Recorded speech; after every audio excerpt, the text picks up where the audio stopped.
ਪੰਜਵਾਂ ਤੱਤ ਜੋ ਬਾਬੇ ਨਾਨਕ ਨੇ ਦੱਸਿਆ ਉਹ ਹੈ ਆਕਾਸ਼।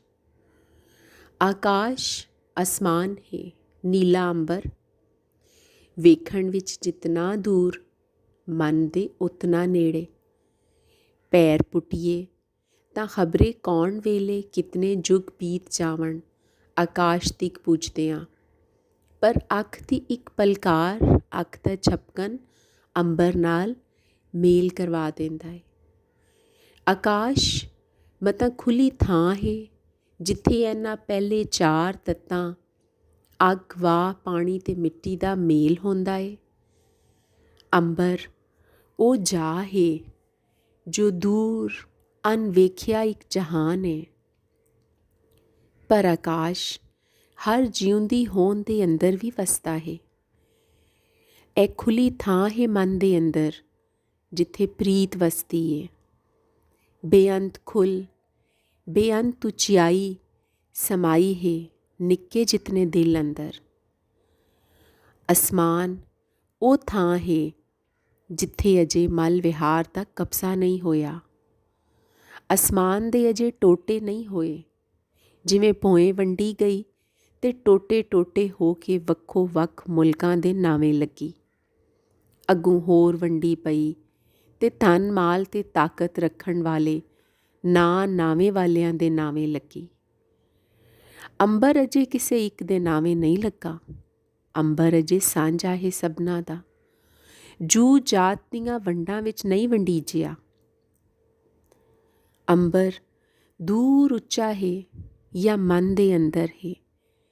ਅਸਲੋਂ ਖੁੱਲ੍ਹੀ ਜਾ ਦਾ ਨਿਸ਼ਾਨ ਹੈ। ਖੁੱਲ੍ਹੀ ਜਾ ਵਿੱਚ ਹੀ ਮੇਲ ਥੀਂਦਾ ਹੈ। ਜਿਵੇਂ ਅੰਬਰ ਮਲ ਵਿਹਾਰ ਦੀ ਪੁੱਜੋਂ ਬਾਹਰ ਹੈ, ਤਿਵੇਂ ਦਿਲ ਵੀ ਚਾਲੂ ਵਿਹਾਰ ਦੀ ਕੈਦੋਂ ਆਜ਼ਾਦ ਹੈ। ਬੰਦੇ ਦੀ ਜ਼ਾਹਰ ਹੋਂਦ ਤਾਂ ਬੰਦੀਵਾਨ ਹੈ, ਪਰ ਮਨ ਉੱਪਰ ਅਜੇ ਕਬਜ਼ਾ ਨਹੀਂ ਹੋ ਸਕਿਆ। ਅਹਿਸਾਸ ਅਣਦਿਸਣਾ ਜੋ ਹੋਇਆ, ਇਹ ਖੁੱਲ੍ਹੀ ਜਾ ਮਲ ਮਾਰਨ ਅਤੇ ਤਰੋ ਤਿਗਾਣ ਕਰਨ ਵਾਲਿਆਂ ਅੰਦਰ ਵੀ ਮੌਜੂਦ ਹੈ।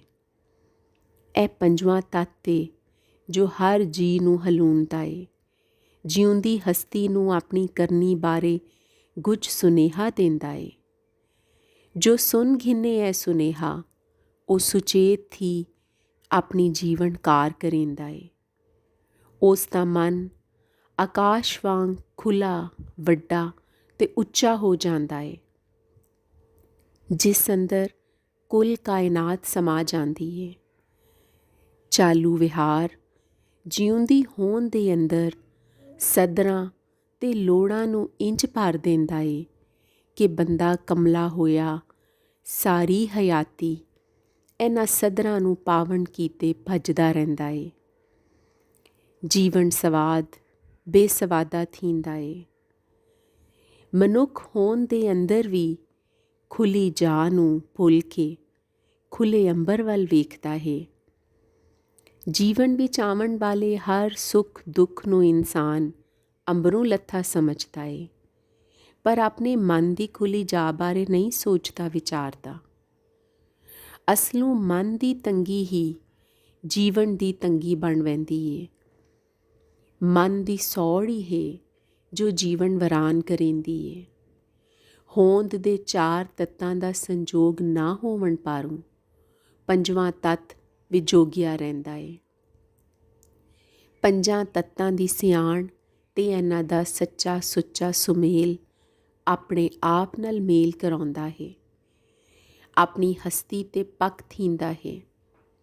ਕੁੱਲ ਜੀਵਨ ਨਾਲ ਮੇਲ ਪੰਜਾਂ ਤੱਤਾਂ ਦੇ ਮੇਲ ਬਾਝ ਨਹੀਂ ਥੀਂਦਾ। ਮਤਾਂ ਇਹ ਖੁੱਲ੍ਹੀ ਜਾ ਹੀ ਸ਼ੂਨ ਹੈ, ਸਿਫਰ ਹੈ, ਜਿਸ ਵਿੱਚੋਂ ਨਵੇਂ ਜਹਾਨ ਆਬਾਦ ਹੁੰਦੇ ਨੇ। ਸ਼ੂਨ ਕਲਾ ਅਪਰੰਪਰ ਥਾਰੀ, ਆਪ ਨਿਰਲਮ ਅਪਰ ਅਪਾਰੀ। ਆਪੇ ਕੁਦਰਤ ਕਰ ਕਰ ਦੇਖੇ, ਸੁਨ ਹੋ ਸੁਨ ਉਪਾਈ ਦਾ। ਪਾਣੀ, ਮਿੱਟੀ, ਅੱਗ, ਵਾਹ ਅਤੇ ਆਕਾਸ਼ ਦਾ ਆਦਿ ਸੱਚ ਅਸਾਂ ਸਹੀ ਕੀਤਾ। ਇਹਨਾਂ ਦਾ ਜੁਗਾਦ ਸੱਚ ਵੀ ਵੇਖੀਏ, ਤਾਂ ਹੀ ਸ਼ਬਦ ਸੁਰਤ ਸਹੀ ਹੋਵਸੀ। ਜੁਗਾਦ जुग दी छोत है वेले दा मुढ़, रिज़क उपजावण लई जुड़न, दिता लैण लई जुड़न। वेले दा मुढ़ तां बज्जा ही जुड़न पारूं, मुढ़ले तत्तां दे जुड़ टुरन ते सांझे आर पारूं ही जग टुरिया ते जुग टुरिया ते जग वस पिया। कुदरत दी हर होंद सच है, सच दे अर्थ साहब सिंह होरां होवण होंद विच आवण ते हत्थों छड्डन दस्से ने। कुदरत सरूप अपनी होंद हर पल हर घड़ी हर एक नाल सांझी करेंदे हैं। अपनी हस्ती दा दान करन ही वजूद विच आवण है। मिट्टी पानी अग वाह दी जुड़त रिज़क उपजाउंदी है। करनहारां दी करनी जदों सफल थींदी है तां इस कुल दी करनी उपर मलवान हाकम दी मल बन वैंदी है। पर हनेर ये है जो कुदरत करनी उपर मल विहार काबज़ थींदा है। करनहार ते सांभणहार जबर जेर विहार विच वंडे जांदे ने। बाबे नानक ने बाणी दा मुढ़ बत्ता है आद सच जुगाद सच दे शब्द तो। जदों ताईं इस दी पूरी सुरत सियाण ना थीवे अगां जीवन दे खलार पसार दी समझ नहीं आउंदी। एक वार बंदा चालू विहार दे गेड़ अंदर गिड़ टुरिया तां अखीरी साह तक बेसुरता ऐहा गेड़ गड़ींदा मुक वैंदा है। हस्ती नूं कुदरत वल्लों दान होए तत्त उस दे वजूद अंदर ही विजोगे रहिंदे ने। वक्खो वक्ख तां कोई जिऊ नहीं सकदा। उपज तां जुड़न मिलन संग बनन ते संग बनावण पारों ही थींदी होई। जिवें वाक राग पोए नाल संग करके आनू गाउंदा है। हस्ती अंदर दे है तत्त वाह पानी मिट्टी अग ते आकाश जदों वजूद अंदर एक मिक थीवण तां वेला बनदा है। वेला आप वक्ख तां कुछ भी नहीं है। वेला मिलन पारों बनदा है। वक्ख होंदा जदों अपनी हस्ती दान करके रूप वटा जाउंदियां हैं तां वेला बन जाता है। वेखो सिज चढ़दा है तां आखने हाँ सवेर वेला है। सिखर ते अपड़ जावे तां दुपहर, ढल जावे तां रात, चंन चढ़े तां आखने हाँ रात पै गई है। इस तों सही होंदा है जो सिज दा लगातार टोरा वेले दी दस पाउंदा है, रुतां बनाउंदा है।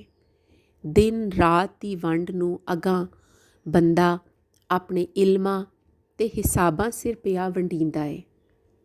सिज तां मोटी वंड कीती दिन ते रात दी। इलम सियाणियां ने कुदरत दी वंड दियां होर बरीक वंडां करके वेला अपने काबू कर लिया। आज़ाद होंद नूं बन के वेला भी बन छड्डिया। बच्ची हस्ती उपज तां कर नहीं सकती। सो हुण ना होंद अपने तत्त नूं मिलदी है ना कुल होंदा नूं ना वेला टुरदा है। ऐसे वेले दी दस पाई है फरीद ने भी। फरीदा दर दरवाजे जाई के किव डिठो घड़ियाल। फरीदा दर दरवाजे जाई के किव डिठो घड़ियाल। ए निदोसा मारिए हम दोसां दा क्या हाल। वड्डा घड़ियाल निशान है वेले दा। वेला हाकम कोल होंदा है। ओ सरदार जो होया। जिउं जिउं घड़ियां पल जुड़दे लंघदे ने वेले दी गिणत घड़ियाल उपर सट्टां मार मार के कीती जांदी है। मता निमाणिया माड़ियां नूं सही करावण कीते जो तुहाडे कीते दा लेखा असां पए सामने हाँ। सिर सट के काम करो एक पल ना वंजाओ। ਅਸਾਂ ਜੋ ਵੇਲਾ ਕਾਬੂ ਕੀਤੀ ਬੈਠੇ ਹਾਂ, ਤੁਹਾਡੀ ਕੀ ਔਕਾਤ ਤੇ ਸਾਡੇ ਅੱਗੇ। ਅਸਾਂ ਤੇ ਅਣਦਿਸਦੀਆਂ ਸ਼ੈਵਾਂ ਨੂੰ ਵੀ ਬੰਦੀਵਾਨ ਬਣਾ ਸਕਦੇ ਹਾਂ। ਵੇਖੋ, ਵੇਲਾ ਸਾਡੇ ਮਹੱਲ ਦੇ ਬੂਹੇ ਬੈਠਾ, ਜਿਵੇਂ ਇਹ ਸਾਡੇ ਖਾਦਮ ਬਹਿੰਦੇ ਨੇ। ਗੱਲ ਤਾਂ ਠੀਕ ਹੀ ਹੈ। ਵੇਲਾ ਇਸ ਮਲਵਾਨ ਹਾਕਮ ਮੇਲ ਨੇ ਕਦੀ ਲੰਘਾਇਆ ਹੋਵੇ ਤਾਂ ਜਾਣਨ, ਵੇਲਾ ਹੁੰਦਾ ਕੀ ਹੈ। ਵੇਲਾ ਤਾਂ ਬਣਦਾ ਹੈ ਮਿਲਾਪ ਨਾਲ, ਕਰਨੀ ਨਾਲ, ਸਾਂਝ ਵਰਤਾਰੇ ਨਾਲ। ਹਾਕਮ ਮੇਲ ਦੀਆਂ ਵਰਾਨੀਆਂ ਹੁੰਦਾਂ ਮਿਲਾਪ ਦਾ ਆਨੰਦ ਮਾਣ ਹੀ ਨਹੀਂ ਸਕਦੀਆਂ। ਮਿਲਣ ਲਈ ਬੱਝੀ ਹਸਤੀ ਨੂੰ ਆਜ਼ਾਦ ਕਰਨਾ ਪਾਉਂਦਾ ਹੈ। ਪਾਣੀ ਬਣ ਵਗਣਾ, ਵਾਹ ਬਣ ਝੁਲਣਾ, ਸਿੱਜ ਬਣ ਲਿਸ਼ਕਣਾ ਤੇ ਮਿੱਟੀ ਬਣ ਨੀਵਣਾ ਪੈਂਦਾ ਹੈ। ਇਹ ਮਿਲਾਪ ਹੋਵੇ ਤਾਂ ਵੇਲਾ ਟੁਰਦਾ ਹੈ। ਵੇਲਾ ਕਰਨੀ ਤੋਂ ਵੱਖ ਤਾਂ ਹੈ ਹੀ ਕੁਝ ਨਹੀਂ। ਤਾਈਓਂ ਬਾਬੇ ਨਾਨਕ ਪੂਰੇ ਹਮੇ ਦਾਅਵੇ ਨਾਲ ਗੱਲ ਕੀਤੀ ਹੈ। ਆਦਿ ਸੱਚ, ਜੁਗਾਦ ਸੱਚ, ਹੈ ਵੀ ਸੱਚ, ਨਾਨਕ ਹੋਸੀ ਵੀ ਸੱਚ। ਜੋ ਹਾਜ਼ਰ ਹੈ, ਮੌਜੂਦ ਹੈ, ਉਹ ਸੱਚ ਹੈ। ਤੇ ਜੋ ਹਮੇਸ਼ ਰਹਿਸੀ, ਉਹ ਵੀ ਸੱਚ ਹੀ ਹੋਸੀ, ਜਾਂ ਜੋ ਸੱਚ ਹੋਸੀ ਉਹੀ ਹਮੇਸ਼ ਰਹਿਸੀ। ਜਿਨ੍ਹਾਂ ਇਹ ਸੱਚ ਹੋਣ ਦੀ ਸਿਆਣ ਕੀਤੀ, ਉਹ ਹਰ ਵੇਲੇ ਵਿੱਚ ਜਿਉਂਦੇ ਵਸਦੇ ਹਨ। ਫਰੀਦ, ਨਾਨਕ, ਹੁਸੈਨ, ਬੁੱਲੇ ਸ਼ਾਹ, ਬਾਹੂ, ਵਾਰਸ ਤੇ ਦਮੂਦਰ ਵਰਗੇ ਹੋਰ ਅਨੇਕ ਜੀ ਜੋ ਆਪਣਾ ਜੀਵਨ ਕੁੱਲ ਦੇ ਲੇਖੇ ਲਾ ਗਏ। ਵੇਖੋ ਵਸਦੇ ਦੁਆਰੇ ਇਹਨਾਂ ਦੇ ਅੱਜ ਵੀ ਲੰਗਰ ਪਿਆ ਟੁਰਦਾ ਹੈ ਦਰਗਾਹਾਂ ਉੱਪਰ। ਇਹ ਸੱਚ ਏ ਫਕੀਰਾਂ ਦਾ ਜੋ ਹਰ ਵੇਲੇ ਵਿੱਚ ਵਸਦੇ ਨੇ ਪਏ। ਵੇਲੇ ਦੇ ਹਾਕਮਾਂ ਕਦੋਂ ਮੰਨਿਆ ਹੈ ਨਿਮਾਣਿਆਂ ਦਾ ਸੱਚ। ਪਰ ਕੂੜ ਜੇ ਸੱਚ ਨੂੰ ਨਾ ਵੀ ਮੰਨੇ ਤਾਂ ਸੱਚ ਦਾ ਕੁਝ ਨਹੀਂ ਥੁੜਦਾ। ਸੱਚ ਤਾਂ ਕਰਨੀ ਹੋਈ, ਉਹ ਕਰਨੀ ਜੋ ਲਗਾਤਾਰ ਟੋਰਾ ਹੈ, ਧਰਮਾਂ, ਥਾਵਾਂ, ਨਾਵਾਂ, ਜਾਤਾਂ ਤੇ ਦਰਜਿਆਂ ਤੋਂ ਆਜ਼ਾਦ। ਇਹਾ ਕਰਨੀ ਇਸ਼ਕ ਹੈ ਜੋ ਲਾਲੋ ਲਾਲ ਹੈ, ਨਿਤ ਨਵੀਂ, ਨਿਤ ਸਜਰੀ, ਨਿਤ ਨਿਰੋਈ। ਵੇਲੇ ਦੀ ਗੱਲ ਕਰੀਂਦਿਆਂ ਐਵੇਂ ਹੀ ਨਜਮ ਹੁਸੈਨ ਦੇ ਲਿਖੇ ਖਿਆਲ ਅਲਫੋ ਪੇਰਨੀ ਦੀ ਵਾਰ ਵਿੱਚੋਂ ਗਾਵਣ ਚੇਤੇ ਆ ਗਿਆ ਏ, ਵੇਲੇ ਦੇ ਰੰਗ ਵਿਖਾਉਂਦਾ। ਸੱਤ ਹੱਥਾਂ ਦੀਆਂ ਮਨ ਥਾਲੀਆਂ, ਤਤ ਅੱਖੀਆਂ ਦਾ ਮਨ ਥਾਲ, ਭੰਡਾਰਾ ਇਹੋ ਸਰੇ, ਸਾਡੇ ਬੂਹੇ ਖੜੀ ਮਾਂ ਕਾਲ, ਭੰਡਾਰਾ ਇਹੋ ਸਰੇ। ਕਾਲ ਵੇਲਾ ਹੈ ਤੇ ਦੇਵੀ ਵੀ। ਮਾਂ ਕਾਲ ਸਾਡੇ ਬੂਹੇ ਖਲੀਏ ਭੰਡਾਰਾ ਲੈ ਕੇ, ਜਾਂ ਅਸਾਂ ਸੱਤ ਹੱਥਾਂ ਤੇ ਸੱਤ ਅੱਖੀਆਂ ਦਾ ਭੰਡਾਰਾ ਲੈ ਕੇ ਮਾਂ ਕਾਲ ਨੂੰ ਜੀ ਆਇਆਂ ਪਏ ਆਖਨੇ ਹਾਂ। ਕਾਲ ਨੂੰ ਕਹਿਤ ਤੇ ਮੌਤ ਵੀ ਆਖਿਆ ਜਾਂਦਾ ਹੈ। ਅਸਲ ਵਿੱਚ ਕਾਲ ਜਿਉਂਦੀ ਹੋਂਦ ਦੇ ਅੰਦਰ ਦੀ ਉਹ ਸਕਤ ਏ ਜੋ ਕੁਦਰਤ ਵੱਲੋਂ ਦਾਨ ਹੋਈ, ਕੁੱਲ ਨਾਲ ਸਤ ਸੰਗ ਬਣਾਵਣ ਕੀਤੇ। ਮੇਲਬੰਦ ਵਿਹਾਰ ਦੀ ਦਰਜੇ ਬੰਦੀ ਅੰਦਰ ਬੰਦੀਵਾਨ ਹੋਈ ਹੋਂਦ ਦੀਆਂ ਇਹਨਾਂ ਸਕਤਾਂ ਉੱਪਰ ਮਲਵਾਨ ਕਾਬਜ਼ ਹੋਇਆ। ਕਰਨਹਾਰ ਦੀ ਕਰਨੀ ਉੱਤੇ ਮਲ ਮਾਰ ਕੇ ਕਰਨਹਾਰ ਦੀ ਹੋਂਦ ਨੂੰ ਰੱਦਿਆ ਨਿੰਦਿਆ ਹਾਕਮਾਂ ਮਾਲਕਾਂ ਨੇ। ਆਪਣੀ ਕਰਨੀ ਦੇ ਖੱਸੇ ਜਾਵਣ ਤੇ ਆਪਣੀ ਹਸਤੀ ਦੇ ਰੱਦੇ ਨਿੰਦੇ ਜਾਵਣ ਉੱਪਰ ਬੇਜ਼ੁਬਾਨ ਨਿਮਾਣੀ ਹੋਂਦ ਦੇ ਅੰਦਰੇ ਅੰਦਰ ਦਬੀਜੀ ਕਾਵੜ ਤੇ ਵੇਰ ਹੀ ਕਾਲ ਬਣੀ ਹੈ। ਇਹਨਾਂ ਹੀਣਿਆਂ ਦੀ ਜੁੜ ਕਰਨੀ ਹੀ ਵੇਲਾ ਬਣਾਉਂਦੀ ਹੈ। ਇਸ ਹੇਠਲੇ ਮੇਲ ਅੰਦਰ ਦਬੀਜੀ ਕਾਵੜ ਦਾ ਲਾਵਾ ਵਗ ਟੁਰੇ ਤਾਂ ਸਭ ਬੰਜਰ ਵਰਾਨ ਕਰ ਦਿੰਦਾ ਹੈ। ਤਾਈਓਂ ਕਾਲ ਵੇਲਾ ਬਣਾਵਣ ਹਾਰ ਵੀ ਹੈ ਤੇ ਉਜਾੜਨ ਹਾਰ ਵੀ। ਲੋਕ ਸੁਰਤ ਦੀ ਜਾਈ ਹੈ ਇਹ ਮਾਂ ਕਾਲ। ਲੋਕ ਸੁਰਤੀ ਹੈ ਜੋ ਸੱਚ ਹੱਥਾਂ ਦੀਆਂ ਮਨ ਥਾਲਾਂ ਤੇ ਸੱਚ ਅੱਖੀਆਂ ਦੇ ਮਨ ਥਾਲ ਵਿੱਚ ਕੁੱਲ ਕਰਨੀ ਦਾ ਭੰਡਾਰਾ ਸਾਂਝਾ ਕਰੇਂਦੀ ਏ। ਜਿਸ ਪਲ ਇਹ ਸਾਂਝ ਵਰਤਾਰਾ ਟੁਰਦਾ ਹੈ, ਉਹ ਪਲ ਜਿਉਂ ਪੈਂਦਾ ਏ। ਸਮਝੋ ਉਹਾ ਘੜੀ ਏ ਜੋ ਵੇਲਾ ਬਣਾਉਂਦੀ ਏ। ਅਜਿਹੀ ਕੁਦਰਤ ਕਰਨੀ ਜਿਸ ਵਿੱਚ ਕਰਨਹਾਰ ਤੇ ਕਰਨੀ ਦੀ ਨਖੇੜ ਨਾ ਹੋ ਸਕੇ। ਕਰਨ ਤੇ ਹੋਵਣ ਦੀ ਇਕਾਈ ਹੀ ਵੇਲਾ ਬਣਾਉਂਦੀ ਹੈ। ਕਰਨਹਾਰ ਹੀ ਅਸਲੋਂ ਹੋਵਣਹਾਰ ਹੈ। ਕੁਦਰਤ ਤਾਂ ਆਪਣੀ ਕਰਨੀ ਅੰਦਰ ਵਸੇਂਦੀ ਹੋਈ ਵੇਖਣਹਾਰ ਅੱਖ ਹੋਵੇ ਤਾਂ ਵੇਖਦੀ ਏ। ਵੇਖੋ ਨਜਮ ਹੁਸੈਨ ਦੀ ਹੈ ਕਵਿਤਾ, ਧੁੱਪ ਚੇਤਰ ਦੀ ਨਵਿਆਂ ਪੱਤਰਾਂ 'ਚ ਮੂੰਹ ਪਈ ਵੇਖੇ। ਧੁੱਪ ਚੇਤਰ ਦੀ ਨਵਿਆਂ ਪੱਤਰਾਂ 'ਚ ਮੂੰਹ ਪਈ ਵੇਖੇ। ਕਰਨ ਹੋਵਣ ਕਿ ਹੋਵਣ ਕਰਨ ਥੀਆ ਹੈ। ਕਰ ਹੋਵੇ ਜਾਂ ਹੋ ਕਰੇ ਸੋ ਜਾਣੇ। ਇੱਕ ਨਿੱਕੀ ਜਿਹੀ ਵਾਪਰੀ ਨੇ ਕਵਿਤਾ ਜੋੜੀ ਏ। ਚੇਤਰ ਚੜ੍ਹਿਆ ਏ, ਰੁੱਤ ਖਿੜੀ ਏ, ਧੁੱਪ ਨਿਕਲੀ ਏ, ਨਵੇਂ ਪੱਤਰ ਪੁੰਗਰੇ ਨੇ। ਧੁੱਪ ਉਹਨਾਂ ਵਿੱਚ ਆਪਣਾ ਆਪ ਵੇਖਿਆ ਏ ਤੇ ਵੇਖਣਹਾਰ ਸੋਚੀ ਪਿਆ ਏ। ਪਈ ਧੁੱਪ ਦੀ ਕਰਨੀ ਨੇ ਪੱਤਰਾਂ ਨੂੰ ਨਵੀਂ ਹੋਂਦ ਦਿੱਤੀ ਏ, ਜਾਂ ਇਹ ਨਵੀਂ ਹੋਂਦ ਕਿਸੇ ਨਵੀਂ ਕਰਨੀ ਦਾ ਨਿਸ਼ਾਨ ਬਣੀ ਏ। ਇਹ ਤਾਂ ਕਰਕੇ ਜਾਂ ਹੋ ਕੇ ਹੀ ਸੁਰਤ ਸਾਰ ਥੀਣੀ ਏ। ਕੋਈ ਫਾਰਮੂਲਾ ਨਹੀਂ ਏ ਜੀਵਨ। ਇਸ ਜੀਵਨ ਦਾ ਜਾਲਣ ਝਾਗਣ ਹੀ ਸੁਰਤ ਸਾਰ ਬਣਾਉਂਦਾ ਏ। ਧੁੱਪ ਤਾਂ ਬੇਰੰਗ ਹੋਈ ਤੇ ਪੱਤਰ ਅਨੇਕ ਰੰਗੇ। ਧੁੱਪ ਦੀ ਕਰਨੀ ਨੇ ਹੀ ਪੱਤਰਾਂ ਨੂੰ ਰੰਗੋ ਰੰਗ ਕੀਤਾ ਏ। ਹੁਣ ਆਪਣੀ ਕੀਤੀ ਵੇਖ ਕੇ ਹੈਰਾਨ ਏ ਧੁੱਪ। ਧੁੱਪ ਆਪ ਵੀ ਕੋਈ ਵੱਖ ਵਜੂਦ ਤਾਂ ਨਹੀਂ, ਉਹ ਤੇ ਬਣੀ ਏ ਸੂਰਜ ਦੀ ਲੌ ਨਾਲ। ਸੂਰਜ ਕਿਸ ਖਿੱਚ ਨਾਲ ਬਚਾ ਹੋਇਆ ਏ, ਇਹ ਵੱਖਰੀ ਕਥ ਏ। ਕੁਦਰਤ ਸਾਰੀ ਦੀ ਸਾਂਝ ਏ ਇੱਕ ਦੂਜੇ ਨਾਲ। ਤਾਈਓ ਕੁਦਰਤ ਦਾ ਵਿਹਾਰ ਚੁੱਪ ਚੁਪੀਤੇ ਪਿਆ ਟੁਰਦਾ ਏ। ਕੋਈ ਰੌਲਾ ਨਹੀਂ, ਕੋਈ ਮਾਰ ਧਾੜ ਨਹੀਂ। ਜਿਸ ਕੋਲ ਜੋ ਹੈ ਉਹ ਦਾਨ ਪਿਆ ਕਰੇਂਦਾ ਏ ਤੇ ਹਰ ਪਾਸੇ ਰੰਗਾ ਰੰਗੀ ਏ ਇਸ ਦਾਨ ਕਰਨੇ ਦੀ।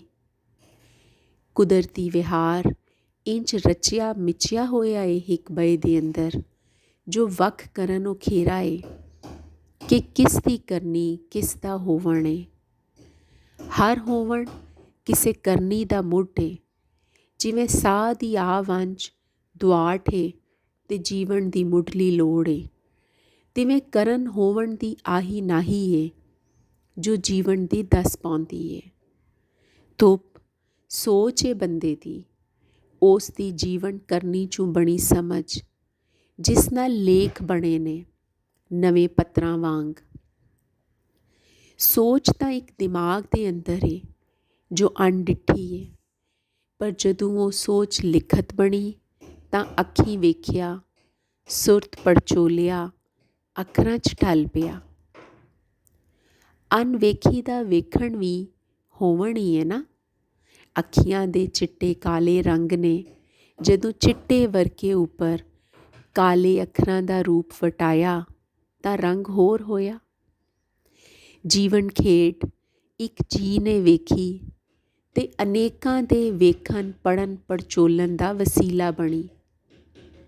ਕਰ ਹੱਥ ਵੀ ਏ, ਹੱਥਾਂ ਦੀ ਕਰਨੀ ਏ ਸਾਰੀ, ਜਿਸ ਚੇਤਰ ਵਿੱਚ ਰੁੱਖ ਨਵੇਂ ਕੀਤੇ ਨੇ। ਹੱਥਾਂ ਦੀ ਕਰਨੀ ਨੇ ਸੋਚ ਨੂੰ ਕਵਿਤਾ ਬਣਾਇਆ ਏ।